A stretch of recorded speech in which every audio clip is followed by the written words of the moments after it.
She comes and waves it at the guy and says, "Get out of here." Wow. And this is a word that we don't use. I hope the guy didn't understand the word. Wow. So, you know what I learned from that?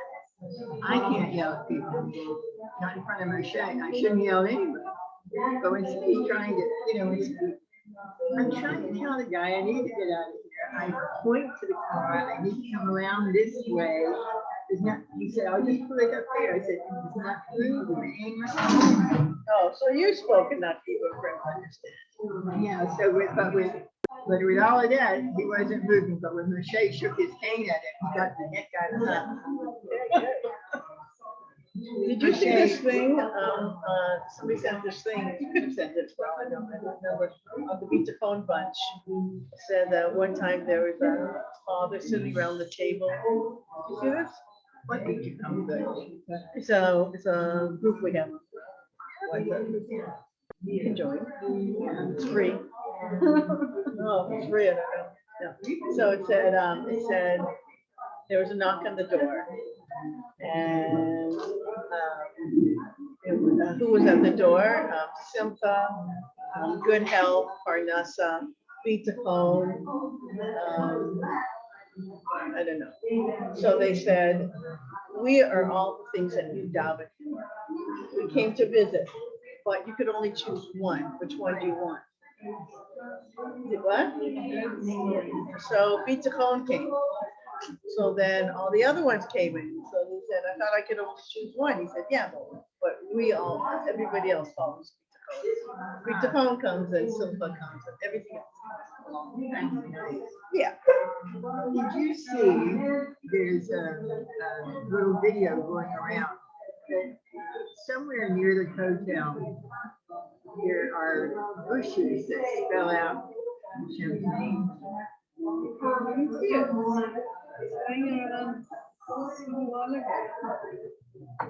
saw it?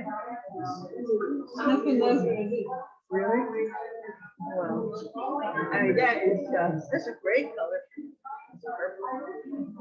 Well, you probably don't have glasses to match every outfit, right?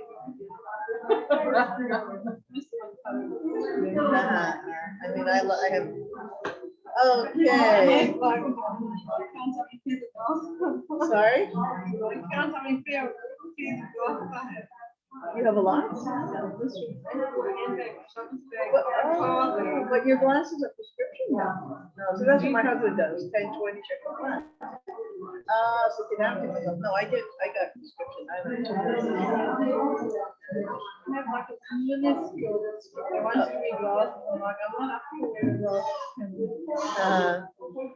okay, let us begin.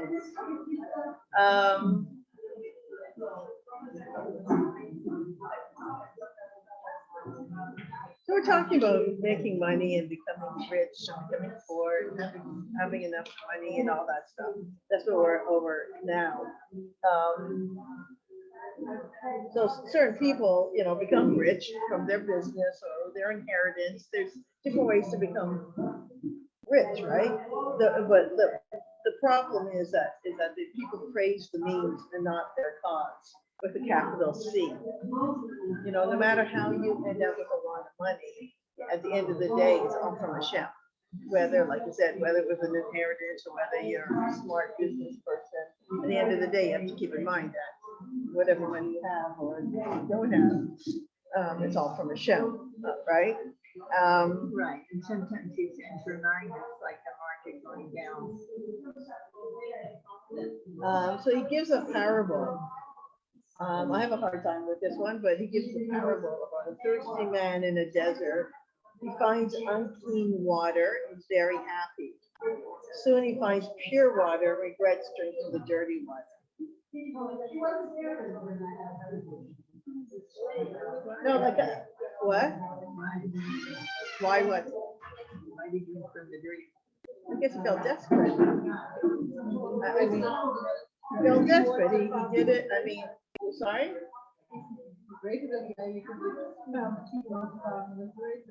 Right, or maybe it was really disgustingly dirty. I don't know.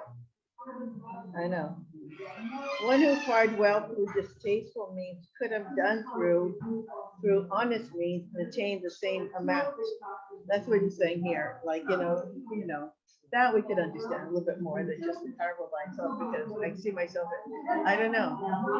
If a person was like, you see water and it's sticky, we might just drink a little bit of it.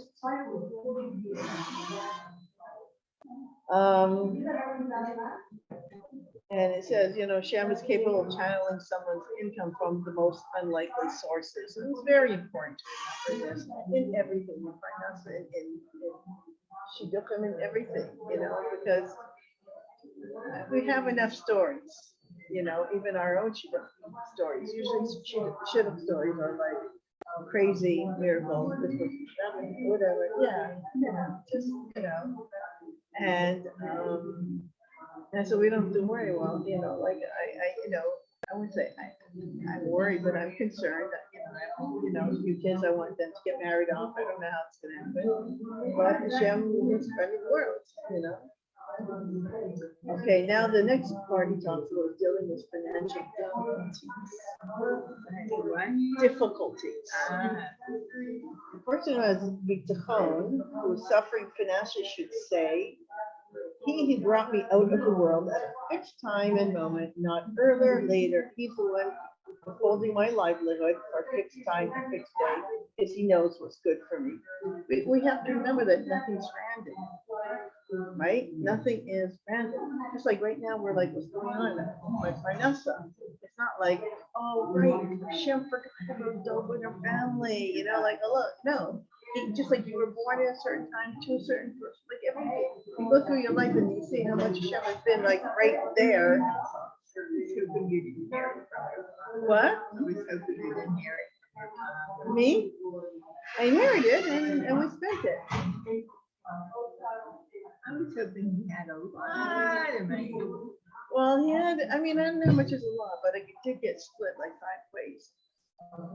And we bought our Renault. We didn't buy a lot of things. That's one thing.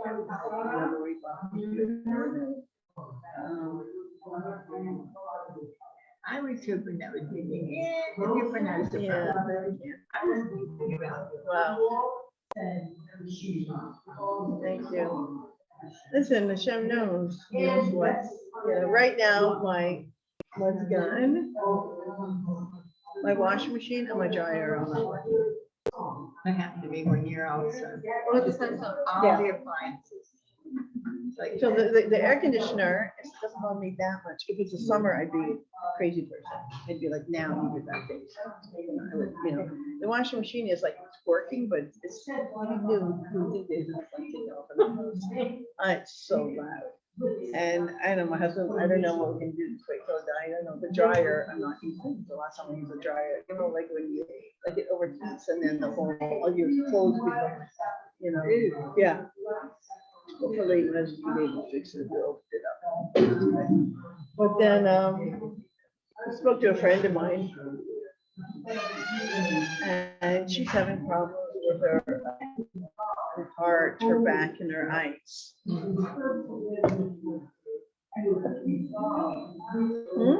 you must not in your What? No. I mean, Oban. Yeah. Oh gosh. Right. So She's on her period. yeah. Right. Yeah. So, but the bottom line is with all these things, though, we have to keep in mind that like we are in Hashem's plan. He has a plan for every single one of us. My husband said something that, when my husband thinks of things broken, he thinks right away about money, right? So he said something, I guess it was mostly shop. The air conditioner, the washer, the dryer. And then he said, I can't remember what he said. I said, Mark, you say it better than Rabbeinu Bahai. Straight from Shaar HaBitachon. Good for I can't remember what he said about just trusting in Hashem or something like that. He said, you say it better than Rabbeinu Bahai, like he's rubbing off, So, but he knows what's best for us, right? Even though, he said many times that Hashem supports all living creatures. It sometimes means that we're going to have the minimum. That doesn't mean that we're going to always have extra. And the truth of the matter is, most of us do have extra. Like how many people, I don't know, like how many people, have ketchup. I mean, like if you look in your fridge, you say, oh, there's nothing to eat in the house, but the fridge is not empty. We really don't know the stuff. Whatever. Okay. Those who get just enough should say, the one who provided for me from my mother's breast in my beginning, according to my need, until he replaced it for something better when I weaned, so too I will not be damaged now at all, not at all, by his sending me my food in limited exact amount until the end of the days. And we will be rewarded for trusting in Hashem. So it's like I said, this is a parnas thing. Like you have to take it to whatever it is for you in your life that you're feeling like despair or nervous about or whatever. I said to my husband yesterday, I became officially nervous for Pesach. Good job, Doba. Good, you're early this year. We just a little early. What? Yeah. Early. It's a little early for that. Yeah. I just because I feel like my house is kind of like a mess, like a wreck. Like I have to like go through stuff and get rid of stuff. Nothing new comes. Like you either do it now or you don't do it. So that's my thing. I'm gonna do it. I know that. Yeah, just stuff, So And I have somebody who just changes things around and things get missing. So I really need to clean up to buy everything. wow. But I don't have time to clean up all that stuff. And you don't lock things up like baby handles type of thing? What? You don't put like baby things on the doors, on the cupboard doors or something? Yeah, I did hear things like books and papers that someone other than me piled on the floor because there was no more room in the bookshelf. So every now and then they shift those things around and I don't have any place to put them. I want to get rid of some of it, but where can you put it? Judy doesn't have a library. The library over there doesn't want so many. How many books can you? Or Jim? Yeah, she takes. I know, but you have to schlep them up. I know. there. Well, the truth is, she has to pick them up for me. Really? Yeah. Mm. Yeah. Took it on the bus, so people like you. Yeah, but Torah books, I don't want to like. Oh, no. Wonder what you have. Maybe I'd be interested. I don't even know. I have so many books. I have, and Moshe always loved these books about Israel. So there's all kinds of books about the country and, they're not so, those I would like to get rid of. Those I could put in history of Israel. Anyway. So yeah, so just like problem. I have too much stuff around, right? it gets into your brain. It gets into you, like clutters your mind. Stuff clutters your mind. It does. I found a key yesterday that's been missing for 2 weeks. So we went out to celebrate. Yeah. Well, any reason. Plus, somebody helped me deal with the insurance company. That was the real reason for the celebration. I just have to take a minute to tell you, this insurance company is so bad. Every time I call, it takes 15 minutes waiting to speak to someone. 9 times out of 10, they come back and say, she's not here, he's not here. Yesterday, I had a Hebrew speaker with me to fill out some forms. They said I need to fill out, but they wouldn't tell me which form. They said 10 forms. I was going to fill out all of them, but I decided to ask them, are there any we don't have to fill out?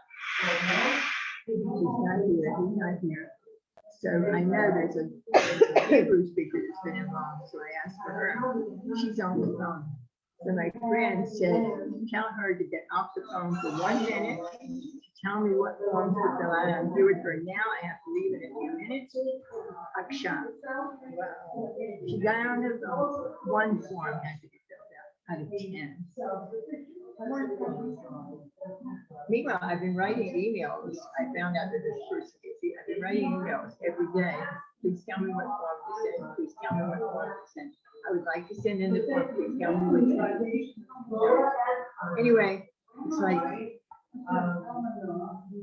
now I hope the process is going to go forward. But it's like, why is all that? Why are they being so uncooperative? My niece thinks it's because they don't have to give the money, but it's not their money. These are the agents for the. Anyway, it doesn't matter.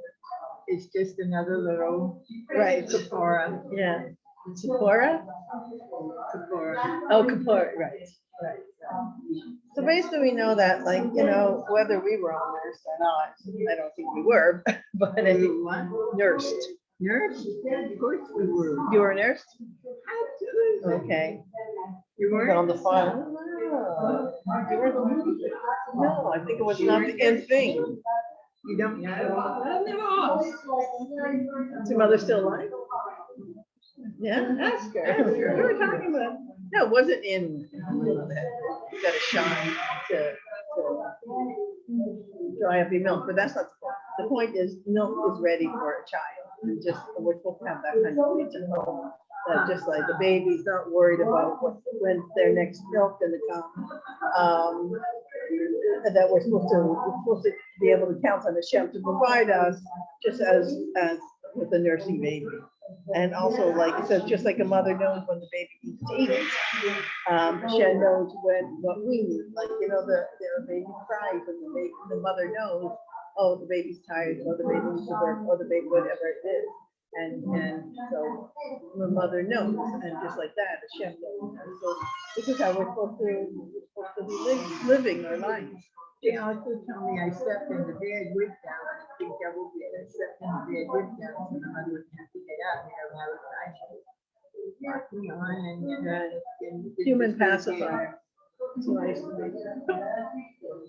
And this is what happened with the man. I mean, this is what Shem. This is like now these parts coming up. Like when the Jews left Mitzrayim, we had complete amuna that we're going to get food, and we did.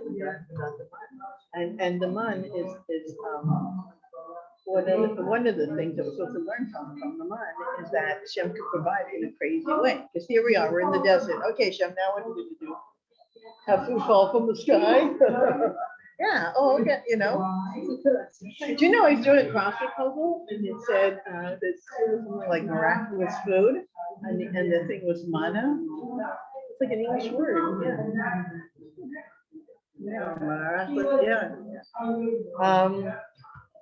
One substance comes to him through one's means, but not how he would prefer. He should know it's because Hashem is doing what's best for him. He chooses where and to whom we are born. He knows where we should get our sustenance from. It says, "It's a Tehillim, righteousness to Hashem in all of his ways." So just as like this thing to get it into our head that just like sometimes there was a story. I don't know if I told you guys a story about these two people went to, I don't know, I think Switzerland to collect money for the yeshiva. And they came back with not very much at all. And they felt very badly, but I think it was with the cousin each. And then two men came in from America. These two rich men came from America and donated a tremendous amount of money to the yeshiva. The cousin each called in the other two men who went to Switzerland. He said, "This money that we got now is because of you guys. You guys get the scoop for this money." Like, we don't know what's going to be and how it's going to be and stuff like that, but we know it is going to be. We're okay. But we don't know how it works out. So he said, just because those two went and did a shtatus, but at the end of the day, the money came in a different way.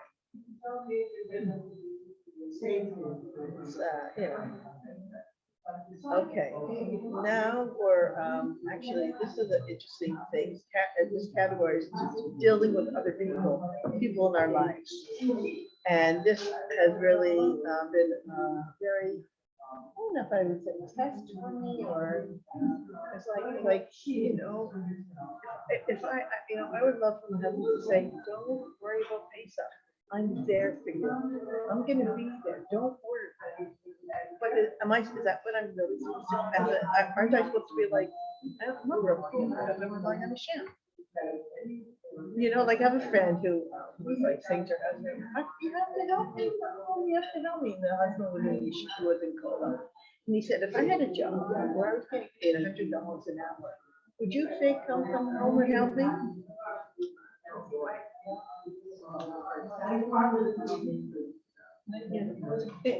Right. I'll tell you something. When my husband wastes his time, it makes me crazy. Waste. Yeah. Then it makes me crazy. Yeah. He needs to relax after a I trying day. know. Very bad. Very bad. Have you ever been in there? It's a zoo. It is. And I'm like, God, would you please open the door? He forgot one day. I had to open the door. Is the door open? Yeah. Would you open it? Yeah, sure. All right. Okay. So you gotta do it. He's like, oh, sorry. Okay, so it says basically, a person is found in one of two situations. Basically, there's people who live alone. Wait, I have to tell you, but yesterday it was the day whenever I went in, he was singing. I don't know what was going on. He must have said something nice to it that day or something. That's hilarious. Okay. You guys just these guys, they're really funny sometimes. Guys downstairs? Several of you guys, they're just funny. Good. Spirits up.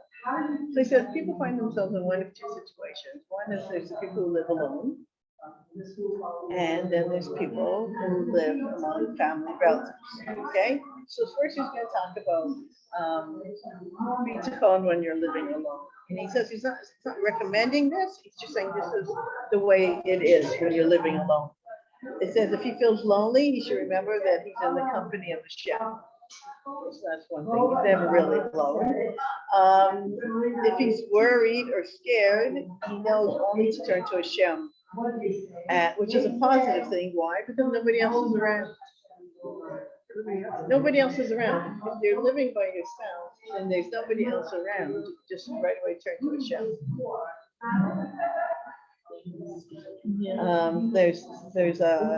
It brings him closer to Hashem because he doesn't rely on people. There's something to that. There's also something to, let's say, even, I feel like my family has a certain, I don't know if the word is cohesiveness or achdus or something, because we didn't grow up with aunts and uncles and cousins and stuff like that. We only have each other. Me and my kids, my husband. Really? Yeah. No cousins. You're not Holocaust, are you? No. Why don't you have any cousins? I had cousins when I grew up. I had cousins growing up. I loved my cousins, my aunts and uncles and all that. I loved all that. Parties and Oh, whatever. so who doesn't have cousins? My kids. I mean, they have cousins like in America that are like, Not relatable. well, whatever. I mean, it's just they get in touch with. They've gotten in touch with them at different times, but it's not definitely not an ongoing basis. Some of them are Jewish, some of them are whatever. None of them, whatever. The whole thing. So there is this positive thing about not like we weren't always running around all over the place. We were really very solidified as a group. We should keep in mind that in truth, we all of us have only Hashem to trust in. Like instead of me going, bye, man, like that, it's true. I once heard this share, very interesting. I was talking about Yaakov when he crosses, and it says the Yaakov Livado, and then really in English it's like there's a difference between being alone and being lonely. A person can be alone in a room with a lot of people. I mean, no, or in a marriage, right? No, they could be lonely, or a person could be alone and not lonely. They're very happy to be like, people say, oh, it's so hard for other people. It is hard for them to be.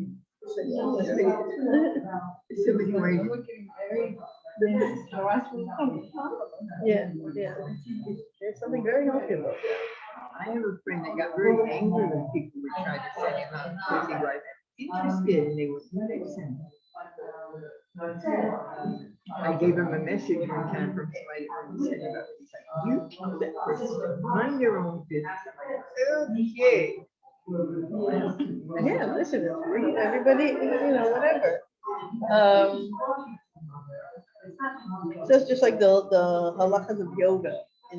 What do we learn from it? That the land doesn't really belong permanently to anybody, right? We're all temporary visitors. Yeah, you said the halachas of yoga. You said yoga. Oh, I hope I did. Yoga. And at the end of the day, we all leave alone. We have to face Hashem alone. And we have to, like, the truth of the matter is, like, even if we're living with, they have people around them. we do, right, yeah, but when you left this world and you're on there, you're not, Unless you're in a car accident. it was actually kind of funny, when my father died. I don't know why I'm laughing. My father died after my mother. So I said to my sister, well, now, mom has dad. And she said, oh, I was thinking that mom was thinking, oh no, did you come up here too? You're following me everywhere. Terrible. Yeah. Not that much, a couple years. But some of them are really, really short. So like our neshama, our soul comes from a very high place, right? So it always feels like a stranger in this world. I mean, it's not, it's hard for the neshama to be down here. Sometimes we feel it, sometimes we don't. I think most of the time we don't. Sometimes I look in the mirror and I'm like, who you are? Yeah.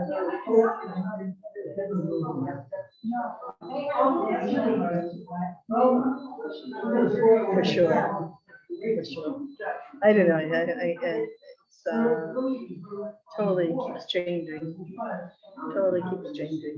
I mean, I feel it's just like I feel like life is just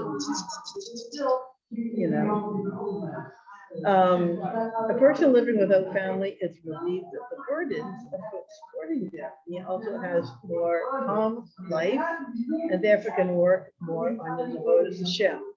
But like I said, it's not like he's suggesting this kind of life. He's just saying we start okay, and there were people, they called them Perushim, aesthetics, who we know that there's non-Jews who do this, but that they would go off and live by themselves, right? In order to serve, in order to focus just on serving Hashem. I've thought about doing this many times. I would just love it, go to the Baal Shem Tov and just stay there for a month, just learn and doctrines, I used to say this so often that one time we had this crazy story. I'm not going to go into it, but whatever. I was going to Yerushalayim and we had the restaurant. The bus left without me. Yeah, and I also had a whole bunch of kids. I had a grandkid born, so I had presents in there and everything. So I was like fit to be tired. There was this two Bitachon there. And they're like, actually one of them was not so happy because Phil was on the bus. Anyway, so we rearranged, we got together, me and these two guys, like whatever, we just became like, oh yeah. So one of them knew where he was going. I was the only one who had phone with the batteries. The other one, we all helped each other out. Anyway, to make a long story longer, what happened is this guy stopped in his car. Instead of going to the airport, will that help? And they're like, yes, because they need to get trained from the airport to Yerushalayim. I'm like you're just following along. So anyway, so why am I telling this? Like, I'm like, should I tell my husband? What's the point? He's just gonna be like, I can't believe that driver lives in it. Like, I don't need to hear that right now. But I don't know if I should tell, right? So I said, Mark, I'm at the airport. That's my sense of humor. It's a little sick, right? He goes, what? I said, I'm at the airport. I said, you going to Belgium? You know, and then these guys who are listening to this, they're like, you guys are so lovely. Like, this is where you would be going to. I said, no, actually, I'm not going to Belgium. I forgot about that. I have to go. Last time I was late and I had Okay, all right. I was so into the class. Oh, good. Yeah. Love your children. Did you get it together? Yeah, this came from Beaufort, North Carolina. I don't know where these came from. Well, that's good. That's good that you have so many can't remember where they came from. This is from Bev and this is from Bev. I wondered, but that's so pretty. Did you do something special for Rosh Chodesh? Something special?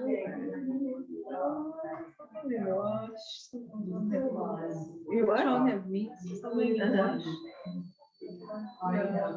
Lost something else. Washing. How's his health? Wow. Sorry?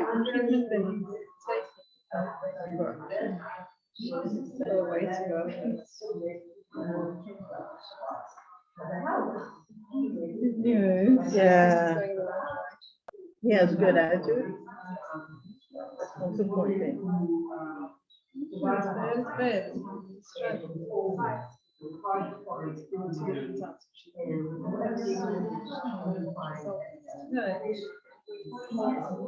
He does it on Tzfat?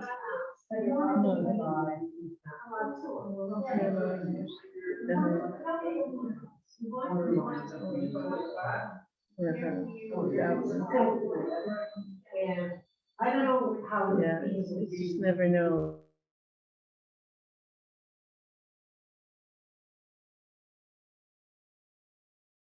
There are people who like take off and spend life by themselves, but we're not allowed to do it. So it says Elisha did that. He followed Eliyahu. So, but one of the reasons why we shouldn't do this is because we don't have an Eliyahu Navi to follow. You know, like we can't just decide to do that and live ourselves and just, you know.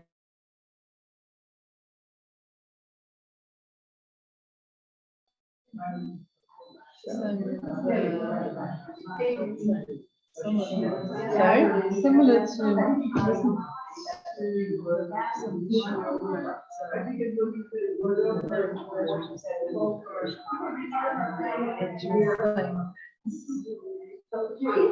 was listening to a non-Jewish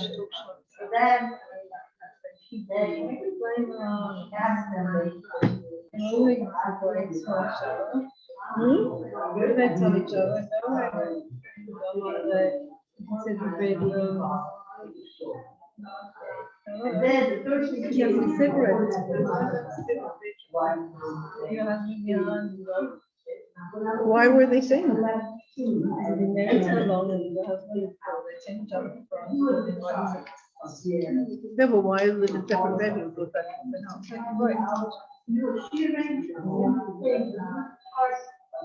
And this Robinson was recommending it? No, she's Oh. she was going to separate, but in the same bedroom. So joined the world, live in a bush or Right. She couldn't believe they were advising them to separate. So you can't do it.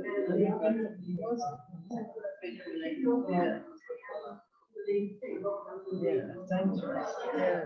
I've heard people doing that instead of getting divorced. Like when it's really bad. But almost like, oh, I wanna give them some- Right. Well, They're because just picking on trying to. yeah, yeah, maybe that's what they do. Is they looking at everything.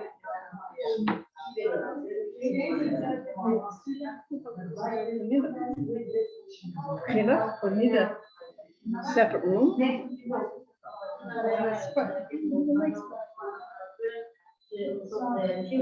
I guess it depends on. I heard that.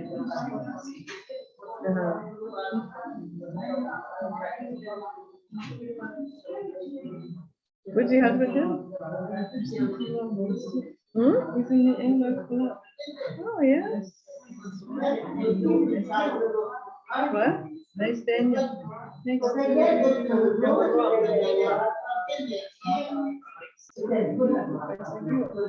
And he goes there every day? Wow. Wow, he must love it. It took him a while to get in there. Uh-huh.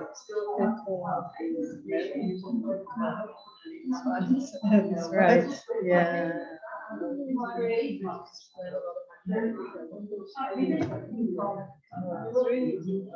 He's actually a staff. Somebody passed away.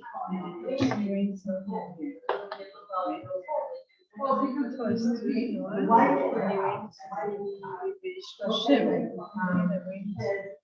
They went to the club. Now they went to keep them moving on. Whatever. So where's Shane Raffle? Is she back? Or is she still there? She just got back? I didn't even know she was gone, but she sent me a WhatsApp. I remember about something that she told me she was there. She sent me a share or something like that. Huh? She took a long time to go. She what? It took a long time before she was there. COVID situation. Yeah, everybody. Yeah, everybody.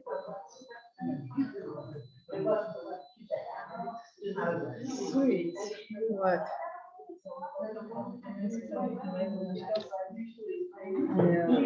Yeah.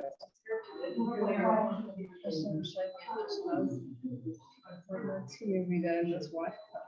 I'm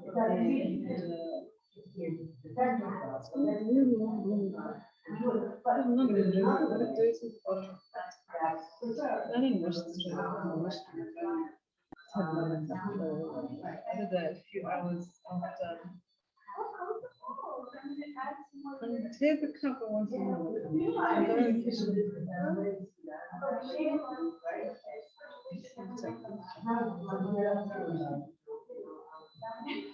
I don't understand what this is. Oh my gosh. Never,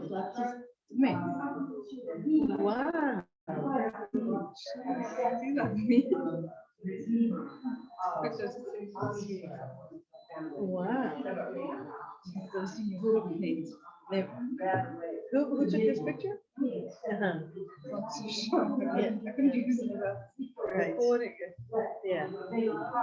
Sometimes we should like even take a picture and put it on the wall, you know? I mean, just to keep reminding us, you know?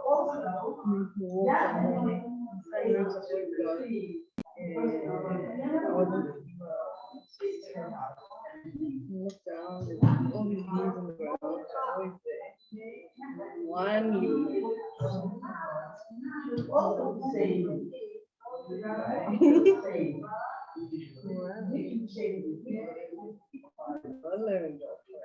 Right, right. Did I turn this off? Oh, here. And